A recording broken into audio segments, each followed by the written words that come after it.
The offseason is still young for your Golden State Warriors, but that does not mean it's too early for some blockbuster Warriors trade rumors centered around the guys you see in this photo right here. Derrick White and Giannis Antetokounmpo. All that and more in just a moment. But first, make sure you are subscribed to the channel. We are almost at our next milestone of 95,500 subs on the road to 100K.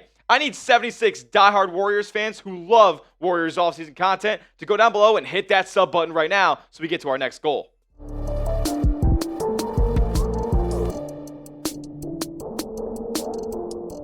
What's going on, Dub Nation? You're watching Warriors Today by Chat Sports. I am your host, Tyler Smith, and on today's show, we have some blockbuster Warriors trade rumors and targets potentially for Golden State to acquire this offseason. And starting off, we have Derrick White to Golden State. This is the hottest rumor around the Dubs going on right now, as rumors are swirling about potential trade interest in the Celtics guard who plays both ends of the floor at a masterful level. This is what Logan Murdoc of The Ringer had to say.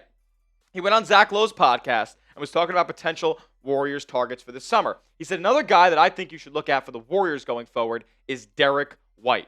I think that's something the Warriors are looking at right now. I'm not sure what type of intel he has there exactly, but I'll tell you what. Derrick White would be the most perfect fit in maybe Golden State Warriors history. You could have I'm not saying he's the level of shooter that Steph Curry is, but you're going to have like two Stephs running around there. Like, he can run around the perimeter and come off pin downs and spot up for three. Or he could hit the three off the dribble like Curry can. Yeah, it's not going to be at as high of a clip or as efficient as Steph does it. But Derrick White is about a tier below the shooter that Steph is in this league because he puts him up at a super high volume, and he's been nothing but consistent over the last few seasons. I mean, dating back to 21-22, where he spent half his season in San Antonio withering away, then goes to the Boston Celtics, makes the NBA Finals. He was shot inefficiently from deep. But then the 3 seasons that followed, he was knock the F down. And he's become a 15 to 16 point per game scorer. Took on a much bigger role with the Boston Celtics this year as kind of their third scoring option primarily with, how Kristaps Porzingis is in and out of the lineup and what have you. Derrick White shows up, and he shows up on both ends of the floor, man. He has been averaging over a block a game over the past 2 seasons, and he leads the NBA in blocks for players 6'4" or below over the past 3 or 4 seasons. It is unreal what he's able to do on both ends of the floor, and is really taking strides as a playmaker as well this past season and the one before, averaging 5 assists a night. And, I talked about it already, but this guy can straight up put the pill in the cup. From 3, it's basically on. Every time I see Derrick White throw up a 3-point shot, I think it's more likely to go in than it isn't. From the corner, last season, shot 118 attempts, 44%. Above the break, it was okay. It was just better than average, I'll tell you what. Way better than average. 37% on above the break threes, and he took 570 of them. And then pull-up 3 percentage wasn't great, but again, better than most, 35%. This is a guy who is knocked down wherever you put him on the 3-point line, and he has extended range too. Don't be afraid of do be afraid of Derrick White pulling from 30 feet out. He can absolutely get it done. And personally, I would trade a ton for Derrick White. I think he is as valuable of a role player as there is in the NBA. And yes, I'm calling a 16-point per game scorer, 5 assists, a block a night guy a role player. But he's not a superstar level guy. He's not a guy making a supermax contract at this point. So he's about as good as it gets for high-level role players in this league, and I would trade a lot to go get him. I'd give away multiple future first-round picks. I'd give away Jonathan Kuminga in the sign and trade. I'd give away Pods. I'd give away Moody. I'd give away Hill. I don't care. Get me Derrick White in Golden State, and we'll figure the rest out. The only issue to this whole situation is Boston's not trading Derrick White. They've made it clear, and according to multiple reports, that they are more inclined to be trading Drew Holiday this summer than they are to have Derrick White on the trade block. He feels like somebody to them who's going to be a part of the long-term process here with Jayson Tatum and Jaylen Brown. Those feel like the 3 untouchables for the Boston Celtics right now, and I'm not so sure that Derrick White will even be introduced in any trade conversations, especially with the Golden State Warriors, who might not have the best package for him. What do you guys think, though? Should the Warriors trade for Derrick White? I want to hear from you guys down in the comment section. Be Mike Dunleavy for me. Type T for trade, type P for pass on whether or not that you think Derrick White would be a prime trade target for your Golden State Warriors. Next up, we're going to talk about Giannis Antetokounmpo as the rumors are heating up, and he's fueling a little bit of the fire himself, that Greek freak. We'll talk about him in just a moment, but first, I got to give a huge shout out to our sponsor, and that is Prize Picks. PrizePicks is America's #1 daily fantasy sports platform because it's daily fantasy made easy. Here's how it works. All you guys got to do is pick a lineup of 2 to 6 players and just pick more or less on their projected stats. Whether it's basketball, baseball, hockey, playoffs are in full swing right now. Also, they have bowling, darts, esports, golf. Like, they have everything on PrizePicks, and you can win up to 2,000 times your money. And it's so easy to play. And they always want to make it easy for you guys, giving you fresh deals like Taco Tuesday, where they discount stat projections, Flex Friday, where they give you your money back if you lose your lineup up to $20, or our promo code CLNS to get you started with $50 in your account instantly when you place your first $5 entry. Eastern Conference Finals Game 1 coming up tomorrow. And my lineup for that game, I got Jalen Brunson more than 28.5 points. I got Miles Turner more than 15.5 points. And I got Josh Hart less than 12 points. You can tail my picks or fade them. Just do it at PrizePicks. Download the PrizePicks app today. Use the promo code CLNS for $50 instantly when you place your first $5 entry. You don't even need to win that entry to receive the $50. It's guaranteed. PrizePicks. Run your game. All that information will be clickable down in the comments section and description of today's video. All right, is the Giannis Antetokounmpo to Golden State Warriors pipe dream still alive? Well, Giannis Antetokounmpo made some very, very complimentary comments about Steph on Twitter a little while ago.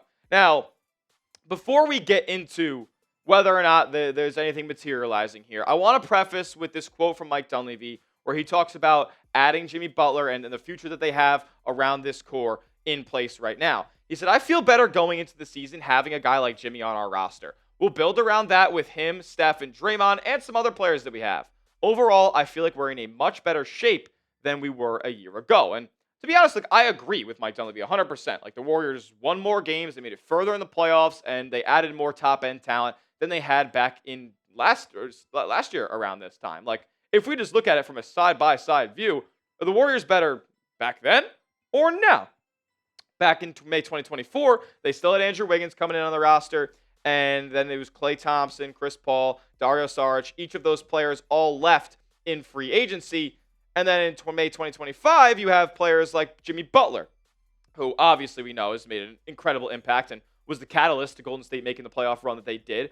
Buddy Hield, who had some big time games in the postseason, had an elevated role in round 2, which kind of limited him a little bit, but he's been an absolute factor for Golden State. And then Quentin Post, an impact rookie as well, really made his stance known down the stretch of the regular season, hitting a bunch of threes, playing solid interior defense for the most part, but kind of got exposed when in the playoffs against some more talented big men. But like, you look at the additions versus subtractions, you end up winning 2 more games and making the Western Conference semifinals. Like, yeah, hell yeah, the team is better now than it was then.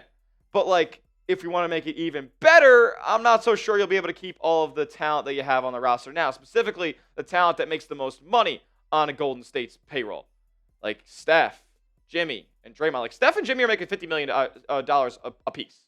You're really not in the spot to be able to carry $50 million contracts on the roster. That's the entire salary cap. Like, literally the entire salary cap. You wouldn't have any money to pay anybody else. So in a Giannis trade, I'm not sure that you can keep all 3 of those guys. Like, I feel like one of them definitely has to go in a deal.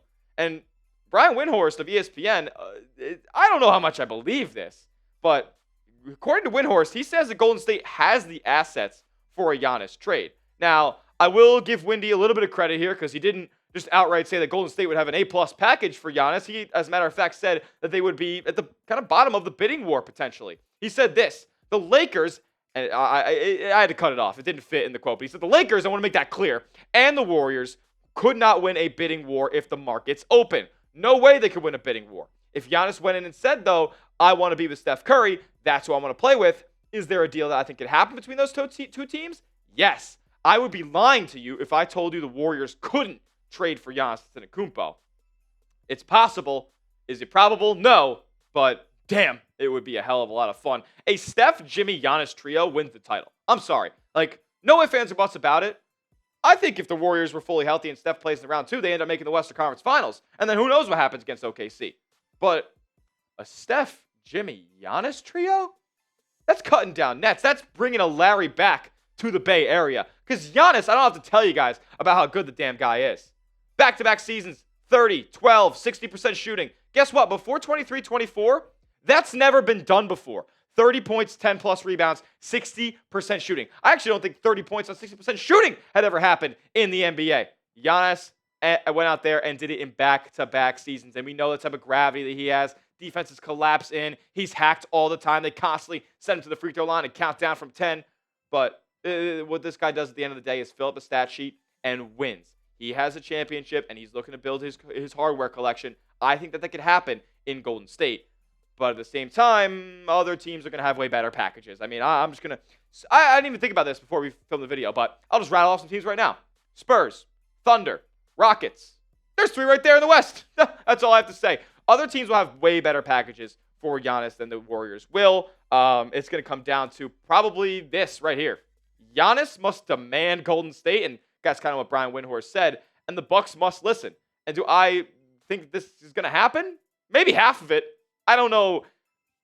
Milwaukee, yes, it would be nice if they honored Giannis and honored his wishes and all that stuff, but at the end of the day, they're running a business. Are they going to take a miles worth package? Because that's what I think it would be. I think it would be a miles worth worse package than what an OKC, San Antonio, or Houston could go out there and throw just to cater to Giannis when their team's going to be a dumpster fire for years to come. Like, I just don't think that that's the best course of business for them. And who knows if Giannis would actually demand a trade to Golden State. He hasn't even demanded a trade at all yet.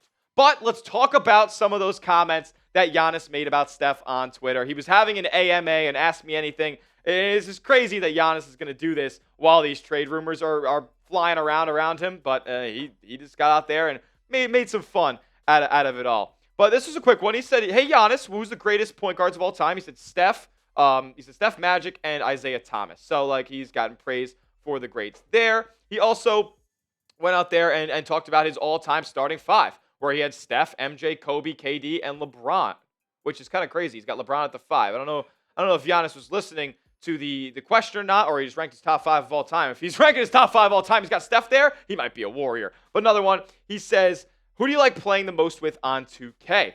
Kobe or Steph? Another high praise comment for Curry. And then finally, he said, thoughts on Steph Curry. Just went out there and just made it abundantly clear here. Shout out to Zay. He said him and Dame, greatest shooters of all time. So he had to show love to his current teammate, but clearly he's got a lot of praise and a lot of admiration for number 30. What do we feel about all this? Like, how are we feeling about a Giannis Golden State trade at this point? I think it's got to be a lot closer to 1 than 100, but what's your confidence level at this point? 1 meaning there's no chance it happens. Get this out of your brain. 100 means he's already wearing a Warriors jersey. Let me know in the comment section what you guys think. The bottom line to me is this. I do not think that the Warriors are going to trade for Giannis Antetokounmpo this summer. And it is for this reason only. Well, 1, they don't really have the finances to be able to get it done cleanly and have a solid depth on the roster. It's an issue that Golden State faced this year. It's an issue that the Milwaukee Bucks actually faced as well with their payroll. And the Warriors, according to all reports that we've seen so far, aren't looking to add another marquee player, another superstar, another number 2, or even borderline number 1 next to Steph and Jimmy. They're looking to add more around the margins, add better role players that can better support this cast and just be able to knock down shots when these guys draw in a lot of defense. So they're not going out there to try to acquire another superstar. It's going to be, players around the margins to hopefully get Golden State just a little bit more over the hump than they were back in 24-25. So this doesn't look like a Giannis trade is all that likely at this point. But make sure you are subscribed, because if anything materializes with Giannis and any conversations that Golden State has around a trade happening over there, we will bring it to you right here at Warriors Today. So hit that subscribe button, youtube.com/WarriorsTV for the best Warriors offseason content on YouTube. We'll see you guys all in the next one. And as always, let's go Dubs.